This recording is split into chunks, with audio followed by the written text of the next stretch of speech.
Good morning, Norway. Bom dia, Brasil. Buenos dias, América Latina. I could have said good morning, but again. But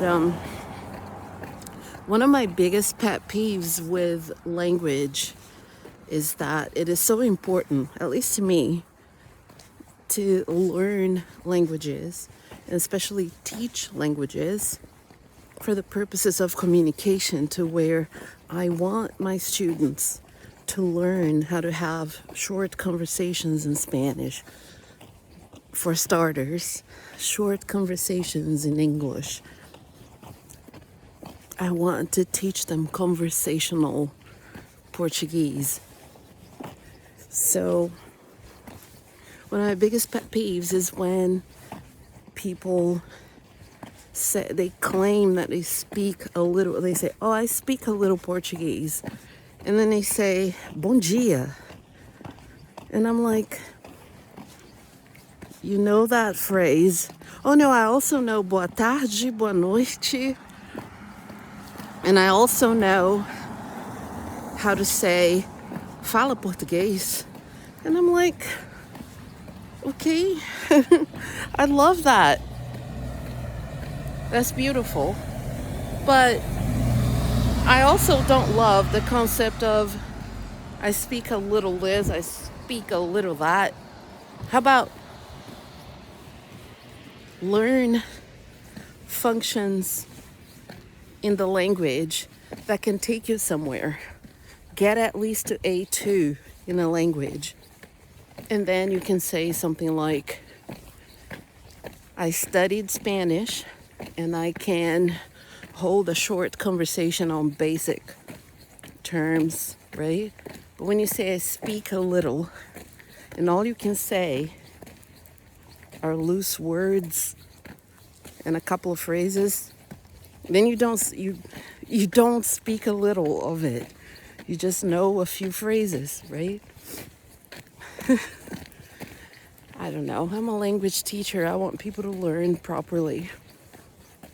I never claim I speak a little Italian, I speak a little French, I speak a little German, but I definitely can say hundreds of phrases in those three languages. And I can understand hundreds of phrases in those languages, but I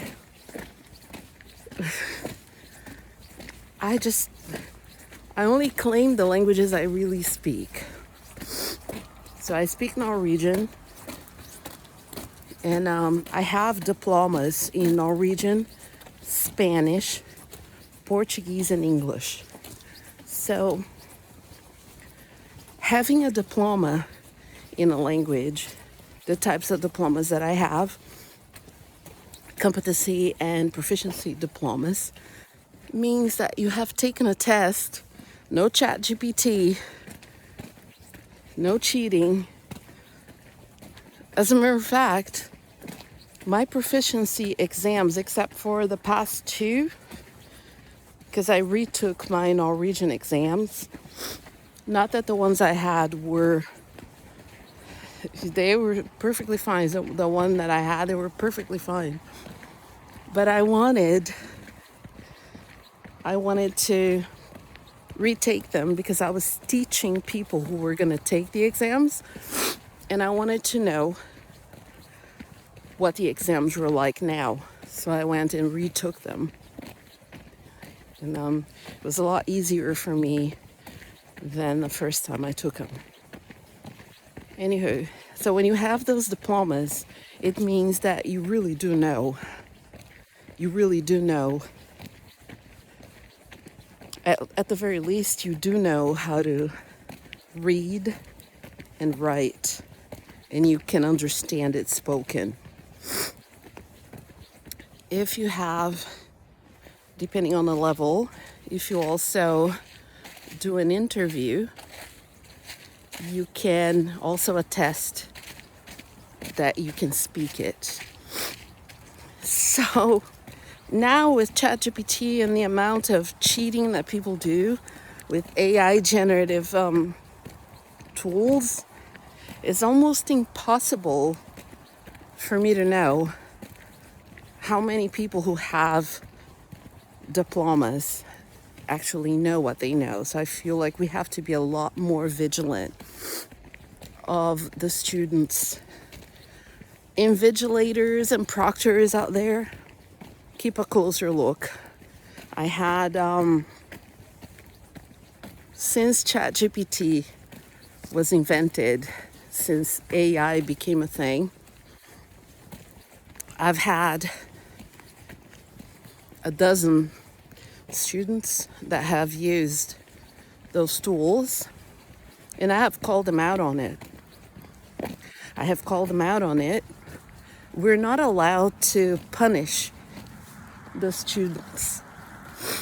If you go to Zero GPT, for example, you're not allowed to punish students. You're legally not allowed because of something on Zero GPT. It says in very small font at the bottom of it. There are other filters like Grammarly, and there are other secret filters that I won't reveal that schools in Norway use. And there's also experience as a teacher. My students will attest to this. I give them so much to write. Throughout a given year, they do over a dozen written assignments where they have to write an essay. They have to write short paragraphs. And then they have to write reviews, descriptive texts. They have to write analysis of a poem, for example. If they write an analysis of a poem, and that's like 300 words, I've read what they can write. As a matter of fact, I have created a system. I didn't create it. I've been using a system where I give them a piece of paper, a pen or a pencil, and they have to put away their phones, they have to put away their computers, and sit there and write. And that's how that's where I get most of their grade. Because let me explain. So I compare that with whatever they produce with a computer. Because if they only use the online dictionaries and notes from classes and the websites that we send them to, there's no way they're going to come out writing an obvious ChatGPT or what do you call it? AI generated essay. You can tell as a teacher, even if we didn't have Zero GPT, Grammarly, and all the other filters that we have out there, especially the ones I'm not gonna reveal.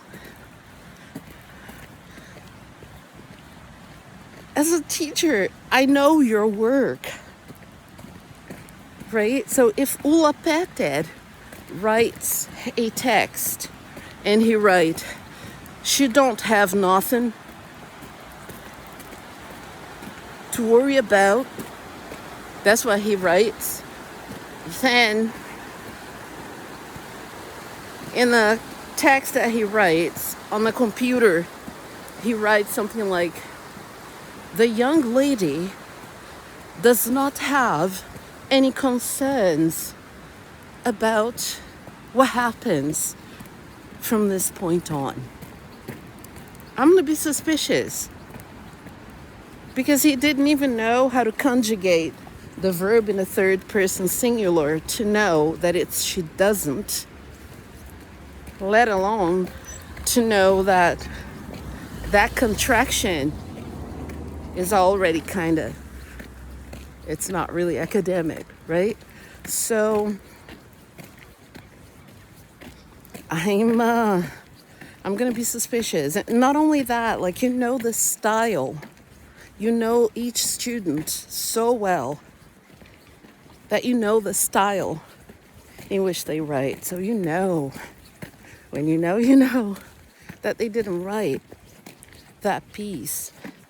So I wish that students would not use ChatGPT or AI generating tools at all. I don't know why they do it. And it will amaze the population to know that the students who are doing poorly, or the D's and C's, we have our D students, our C students, right? They're not the ones using these tools the most. It's my B's, my B students. They've been so, how do I put it? They've been so used to my saying, you're doing so wonderfully well. Look, way to go. This is good.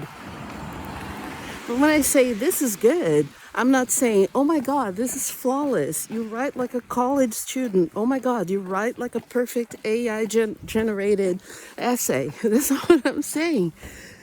I'm saying this is good. This is B good. As in a B student. I'm not saying you're an A, right? And I know that within a week from my saying, this is really good about something that you wrote, and and then your finals, you're not gonna go from a B, which is like a solid B. It's not even a B plus, like a solid B or a B minus even. You're not gonna go from that to an A plus. And let me tell you what, ChatGPT can screw you over big time, right? So, for example, if you don't specify, if your prompt is not very specific, you're gonna come out with a D or even an F. I assigned a report on a video, and I assigned this report that had to be 300 words about it. And I actually, this is the part that really infuriates me. Please write this report having in mind a person who has never seen the video, so that they can read your report. They will know more about it. But it's still supposed to be a text. 300 words, at least 3 paragraphs, right? And then what came back was questions like, why is this important? And bullet points and notes. And I'm like, no. The person obviously has a tool. I'm not sure what type of tool it is, but I'm part of the AI committee, so it's not difficult to find out, where they put the link to the video, or put the video or a transcript of the video. And that tool wrote those notes. It was not the student. If you can't conjugate a verb in third person singular, you could not write that AI generated text. It wasn't even a text. So the student would have failed the assignment regardless, because I didn't ask for bullet points or loose notes and phrases. I asked for a text. So my biggest pet peeve, after all, is not so much related to even people that claim to speak a language when they don't. I speak a little this, I speak a little that. That's not that bad. I reckon whatever I said at the beginning of this video, what bothers me the most is cheating in language studies. Because if you cheat, you will never learn how to speak that language. Keep that in mind.